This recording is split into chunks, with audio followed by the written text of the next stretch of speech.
And we've got the Right Honourable Simon Upton here online as Parliamentary Commissioner for the Environment. We've got Matt Paterson, Chief Advisor of Policy and Programs, Rebecca Thornley, Chief Counsel, and Anna Hooper, Senior Advisor, Research and Analysis. I don't know if they're all on screen, but certainly Mr. Upton is. We welcome you. We look forward to your presentation and thank you for your submission. Thanks very much, Mr. Chairman. Thanks for allowing me a 20-minute slot, because I know you're pressed for time. Having said that, this submission's taken weeks to gather together, and it hasn't been easy. I'd just like to start with some context that may seem obvious, but it does help shape the challenges we face in this bill. Look, drinking water is destined for identical destinations. That's our tummies. And that makes it's sensible to have a single national standard. Wastewater is more variable, but it's similar within broad bounds, and collection is essentially the same across the country, so some degree of standardisation is possible and probably desirable. But importantly, wastewater is destined for very different destinations. Think Moa Point, Cook Strait, or the Rakaia River, or the Manukau Harbour. And then finally, stormwater is not only destined for different destinations, it comes from totally different environments like roads, wetlands and gullies, private driveways, building yards. Yes, and it does come out of pipes. But apart from the pipes, this is impossible to standardise. Now, what this bill is trying to do is to standardise the regulation of very different sorts of water. I just want to explain my concerns about this with respect to first wastewater and then stormwater. The bill sets up an inflexible, almost one-size-fits-all approach that ignores the very different environments into which wastewater is discharged. I mean, in some places, water's being discharged into long ocean outfalls or fast-moving, high-volume rivers. In other places, it'll be discharged into much more environmentally sensitive areas like lakes or smaller rivers or groundwater estuaries, places where food is grown and gathered. Now, I'm aware that Taumata Arawai is currently consulting on, its standardised stuff, and I've got here, we've got lakes and wetlands. And then we've got rivers and streams, and then we've got rivers and streams moderate dilution, and rivers and streams high dilution, estuaries, low energy coastal, open ocean.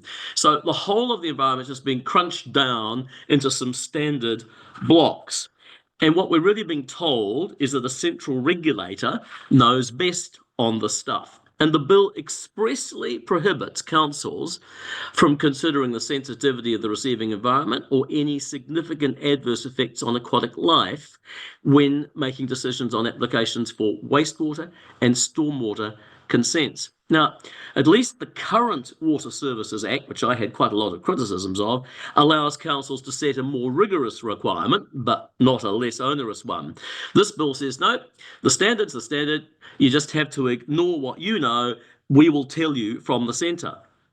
Now, I've got no problem with simplifying and, where appropriate, standardising the playbook on pipes and pumps. But it's a different matter when it comes to the receiving environment. And I think you're going to end up with a one-size-fits-all approach, which means you will either over-engineer solutions, which means councils and ratepayers pay more than necessary, or you'll lower the standards, and that will mean greater environmental degradation. So the bill leaves regional councils responsible for managing, monitoring and enforcing compliance for receiving environments, but it removes the tools they need to meet their statutory function of setting standards for discharge. So it might seem a simpler system, but I don't think it's going to be more effective, and I don't think it's necessary. Secondly, my point about stormwater. And here I really am much more concerned than I am even with wastewater, because the bill perpetuates and worsens a complex and fragmented regulatory system with overlaps, conflicts and gaps between regulators. Now, I, Mr. Chairman, advised your predecessors in the last government on the same select committee on the three waters that stormwater should not be part of the water services regime. I've got no problem with putting a ring around the pipes and pumps that deal with two waters, but stormwater flows know no property or administrative boundaries. Stormwater flows in and out of urban centres, in and out of pipes. Stormwater often going down gullies, through wetlands, on and off roads, and across private and public land. What you're dealing with here is managing a catchment. And catchment management is all about managing water from the top of the catchment, which is, the watershed, out eventually to the sea. And that, you need one regulator keeping an eye on that. But what we have here is a system of fragmented carve-outs. And look, I can best explain this to the committee from my own experience here in the Waikato, which is where I live. You take Hamilton City. There's a huge, great river going through the middle of it. When water falls as rain on farmland on the outskirts, it runs across farmland. Then it runs into gullies and it gets into wetlands, and then it probably goes through some culverts, and then it pops out the other side. And then it ends up in gullies, which Hamilton City has done a brilliant job of protecting. They're parks, there's walks through them and so on and so forth. And then there's pipes coming in from all the streets and suburbs around, and then it goes down, it might go through some more big culverts, and then it pops out again, and finally it hits the river. This is all an integrated thing, and the way they're managing it at present is a very good system whereby the city has agreed with the regional council that they will have what they call integrated catchment management plans for each of these little micro catchments, and they're working on putting that all together. I think it works perfectly. We don't need Taumata Arawai coming in on top of all of this. The system's currently working, so why you would add more, I don't know. Let me give you another example. Stormwater in Christchurch. Now, regional councils are responsible for flood protection activity, which is a type of stormwater management and managing catchments on the wider scale. Now, currently, stormwater management across Christchurch City is undertaken by Christchurch City Council, in line with a discharge consent from Environment Canterbury that allows it to discharge water and contaminants to land and water from the stormwater network. The consent expires in 2044, and it's written in a way that takes into account local environments. And this is because stormwater is distributed and flows through wide-ranging environments. The consent specifies progressive contaminant load reductions in specific contaminants, sediment, zinc and copper, that have been derived from location-specific modelling. Now, of course, to determine any specific limits or reductions, you need to understand the model. Firstly, the contaminants associated with stormwater, and that becomes particularly important in many urban environments where water's flowing over contaminated land and all the associated risks. And secondly, the receiving environments and their sensitivities to contaminants. And you just can't do that through a one-size-fits-all standard designed in Wellington. Now, finally, the way the consent is written allows the staff to focus on hotspots, which means that council can target investment in the areas that need it most.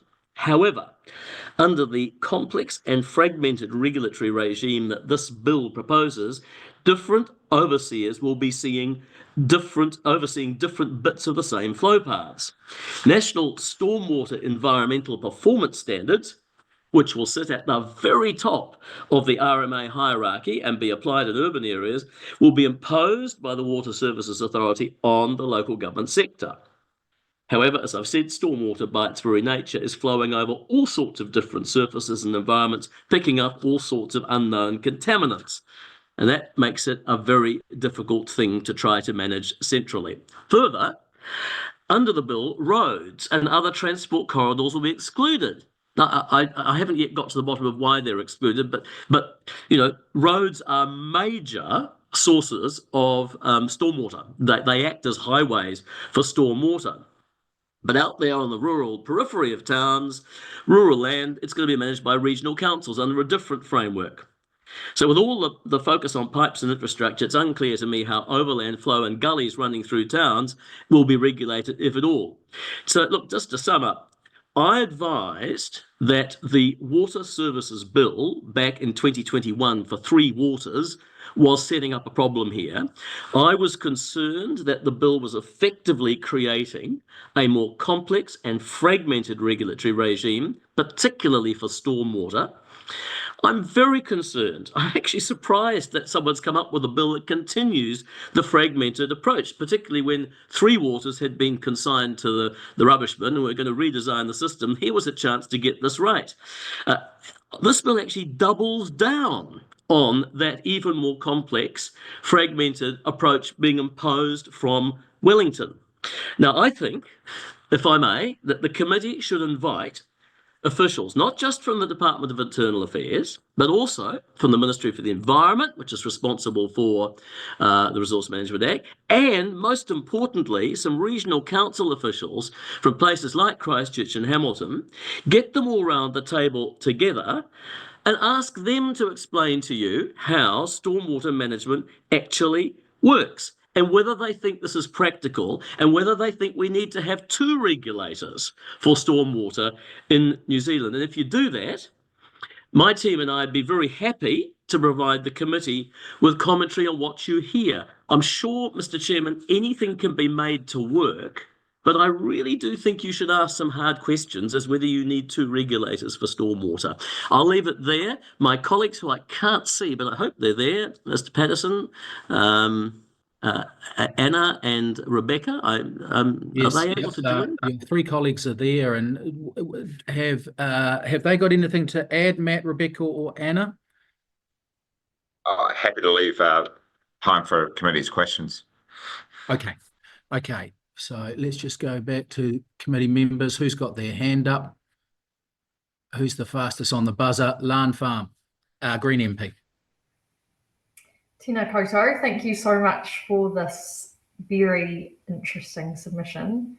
My first question is actually about something that's not in your submission, and I know that Commissioner, you've been a real advocate for good data and monitoring systems, and it's currently unclear to me, and I believe the rest of the committee, about the extent to which monitoring systems would be covered or not by basically the scope of the borrowing that these new entities may have in place. And I wondered if you had any comments for the committee about whether explicitly enabling that scope of monitoring requirements and actually using those to actually better understand both, all drinking water, stormwater and wastewater, and how it actually flows and runs through our environment would actually be a valuable part of this bill or not. Haven't thought about that, Lan. It's a cost of business, and so if you're in the water services business, that's what you can't do that job without investing in that, and neither can the regulator. But look, I'm not sure whether there's any legal fishhooks which would get in the way here. Can I ask my colleagues if they've got any comment on that? But I might need to come back to you. The one thing I would add there is it is really important, and I don't think we saw much in the bill around how monitoring would work. But particularly if you're going to set up some very crude groups of standards, and you need to monitor the environmental impacts of that, because Lake Horowhenua is going to be very different from Lake Taupo. Ashburton Lakes is going to be very different from Lake Wakatipu, yet they'll all be under the same standard. They're going to require quite different levels of monitoring by the regional councils for that, and those councils need to be able to somehow cost recover that from the users, and it's unclear on how that's going to happen. I mean, Taumatarawai presumably only have to monitor whether the standards are being met. They don't have to necessarily monitor the environmental impact on that. And I'm sure Rebecca will have something to add as well, because I think she's looked into some of the legal aspects of it. Any additional? Please. Kia ora koutou. This is one aspect that I have tried to unpick and lay out as clearly as I possibly can in terms of where do the monitoring responsibilities lie, what is the purpose of the monitoring functions between taumata Arawai and regional councils, and then the natural question comes, as the members identified, in terms of who's going to pay for what. And it does all sort of come back to broad comments that the Commissioner keeps raising in terms of accessibility of data and how that data and information is shared. So just to give you an example, and I haven't got a magic sort of table of how this all works because it's rather terribly complicated, is the Water Services Act currently has monitoring and reporting obligations on taumata Arawai. That's at section 141, and that provision is not being amended by this bill. And reading it, it's a little complicated when you hold the bill in your head at the same time, which introduces this sort of single national environmental performance standard, in that the environmental performance of networks and network operators is monitored to the extent to which networks are complying with standards, which is sort of a combination of several aspects that are within that section. It also expressly includes standards, conditions, or requirements not only imposed by legislation, so the performance standards, but also those imposed by resource consents, which leads me to question, surely that's a function that is carried out by the regional council. So we've got, on the face of it, a duplication of monitoring obligations, and for what the purpose is a little unclear. I've assumed that taumata Arawai is not going to have any compliance or enforcement powers, so that then sits with the council. So in trying to understand the purpose of the monitoring and reporting that will be placed, or is currently placed, on the regulator, it's then tricky to reconcile the sort of final part of section 141, which speaks to monitoring or reporting on the extent to which network operators are avoiding, remedying, mitigating adverse environmental effects. Now, if you have a single national standard approach, that sort of suggests that the monitoring or reporting requirement will be redundant, unless that monitoring or reporting is to inform a revision or review of that single national standard. So it's quite tricky to draw out who has obligations for what purpose, to what end, and then who will pay. In a nutshell, Mr. Chairman, I'd be very surprised if your officials actually understand precisely how this works. If you look at your regional council submissions, there's confusion out there right now. Okay, thank you. Lan, did you have a supplementary? Yeah, I did. Sort of thank you for outlining all of those complexities, and it isn't clear unless officials have absolute clarity somewhere and we just haven't been informed about it. Do you think there is a possibility that, you know, the government could still put through this legislation and essentially blunder its way through, you know, trying to progress things? Or do you think there should be a more cautionary approach, like where there is clear uncertainty? For example, you've mentioned like restricting the legislation's applicability to stormwater pipes only, to try like a bit more clearly demarcate where this legislation ends and where other councils' responsibilities lie. Which do you think could be the approach? Like, do you think we should just go ahead and try put something in place and then make it work, or do you think that would just cause too much unnecessary cost and uncertainty? I don't think you should ever be passing law you're unsure about, and this is not a triumph of legal drafting by any means. I can see that you're trying to put together new water service providers, and you need legislation to back them up. And look, as I say, when it comes to the pipes and the pumps, fine. Set your standards, you know, and I think you can make sense of that bit of it.